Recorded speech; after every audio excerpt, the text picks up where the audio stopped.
Hey guys, today I'm with one of my fellow English tutor friends named Natalie Chama, and we're here just to talk about a few hard-hitting topics that a lot of tutors have to deal with. So one thing we're going to talk about first is pricing. So Natalie, what do you do if a parent is concerned about your prices? Like if they need your services, but they decide your prices are a bit too high. How do you handle that?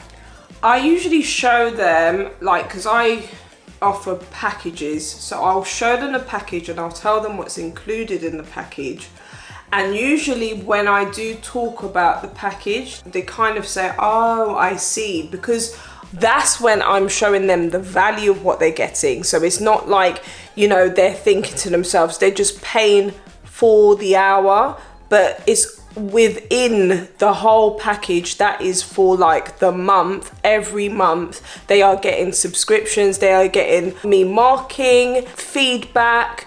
And I've come from a classroom teaching background, so anyone that's come from a classroom teaching background, sometimes you tend to not value those things, because when you're in a classroom teaching setting, you don't get paid for those things. It's within your job role. So you feel like, oh, I'm doing that out of the goodness of my heart. That's all well and good, but you should be getting paid for those things, especially when you're doing your own business, because it takes up a lot of time to mark, to look at a mark scheme, to give feedback, especially either by email or in person, wherever you want to do it. Just show them the value of what they're getting. When you are onboarding new students, how do you make that a smooth transition?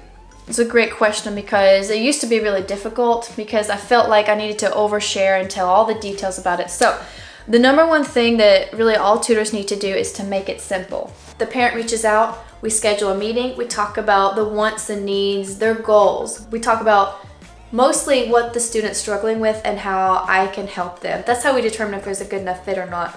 Then right away I tell them, I'm going to send you a registration form. That's how you have to get their contact information, because if you don't, you might have an excellent conversation, but if you forget to get their email or you get their name confused with another person's name, which I have done before, then you're going to appear unprofessional. So it's really important to tell them it's imperative that you fill out the registration form. Once they fill out that form, then you get them on your calendar. And I could go into a lot more detail about how that works, but the onboarding, you just have to know exactly which questions to ask them.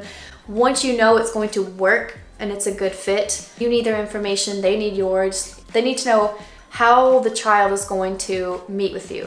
You're meeting on this day, on Zoom at this time, and then they feel good about it. So you try to automate some communication, but this is a specialized service. It's incredibly personal. We're not counselors or anything, but with one-to-one tutoring, we're catering to the students' academic needs. So the onboarding process needs to display that. You can't present a false impression of how the tutoring business is. You need to just say, here's what we offer, here's what we don't offer if they ask. It's kind of a combination of being incredibly honest and knowledgeable and forthright, and just maintaining that good communication, because good communication is everything. Okay, so regarding with the different exam boards, so in America, you guys, instead of doing the GCSE, which we do in secondary school, high school you call it, you do the ACT? We have ACT, SAT. Well, some schools stopped requiring it around COVID time, but it's still a big deal in the States. It looks good if you're applying to colleges and you have a score to reflect, especially if it's a high enough score. Okay, so how would you adapt that for GCSE and for students that need to prepare for the GCSE exams in the UK?